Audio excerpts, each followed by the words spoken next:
We are covering the late-breaking news out of Los Angeles. Late today, the latest development in a clash that seems escalated by the federal government under the Trump administration includes now a small number of U.S. Marines formally mobilized to respond to this ongoing clash and the protests. Today's protests, and you can see some of the footage, and we've been tracking this, are overwhelmingly peaceful across the city there.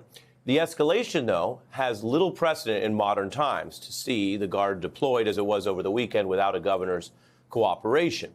The Marines now will support, reportedly, what are still hundreds of National Guard troops that are on the ground in L.A. under the Trump order and during the objection of the California governor, Gavin Newsom. He's now filed a lawsuit on that front as well, and we're going to run through all of that with you tonight.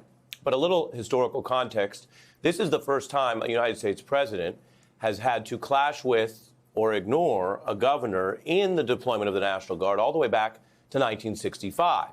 The circumstances then quite different after years of back and forth and cases and lawsuits and new federal legislation. President Johnson ultimately made what was then still a very big move to send troops to Alabama without a governor's collaboration in order to protect the civil rights under law that had been established by both federal legislation and years of case law.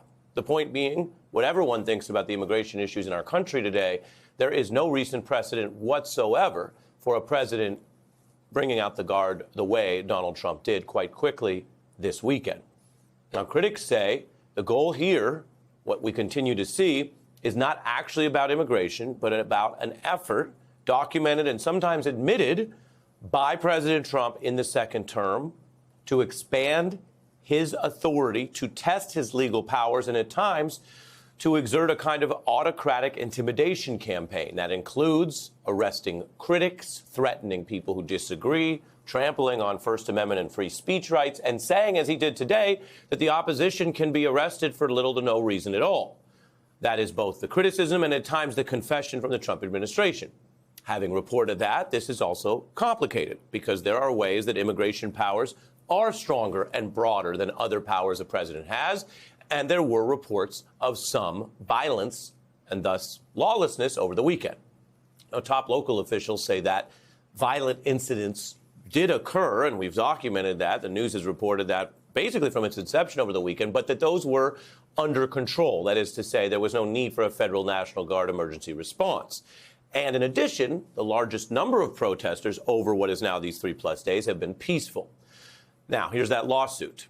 California is formally suing the president, saying that he legally overstepped his authority, invoking this law to send in troops, using the same kind of war powers or extreme claims that we've seen already rejected in different immigration contexts by the Supreme Court. Because in order to do this, the president and his lawyers are basically arguing that there is some sort of actual invasion or rebellion. There is no actual rebellion under the legal case law and what that term has always meant. There are instead protests, which is a First Amendment constitutionally protected right. The New York Times notes the situation has all the elements that the president seeks, a showdown with a top rival in a deep blue state over an issue core to his agenda.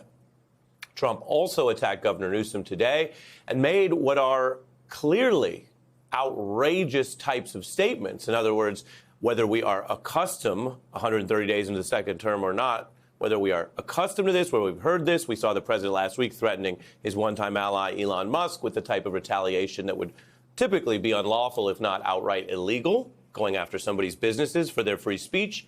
Well, here is what the president admits he's okay with or could do against a Democratic opponent. What crime has Governor Newsom committed? A crime has he committed? Yeah, to warrant his arrest, as you had I think his suggested earlier. primary crime is running for governor because he's done such a bad job. No actual answer there. You could call it a joke, but at a time where multiple Democratic officials have been arrested, some cases dropped, some continue, not much of a joke theme to land there. Now, the president is testing his powers. Moments ago, labor leader David Huerta was released from custody after being held for 3 nights in detention. He was charged with a felony of conspiracy to impede an officer. He is speaking now, and we're going to keep an eye on all of these breaking developments here, as it is, of course, an ongoing scene, although not necessarily the emergency that the president has sometimes suggested over the weekend.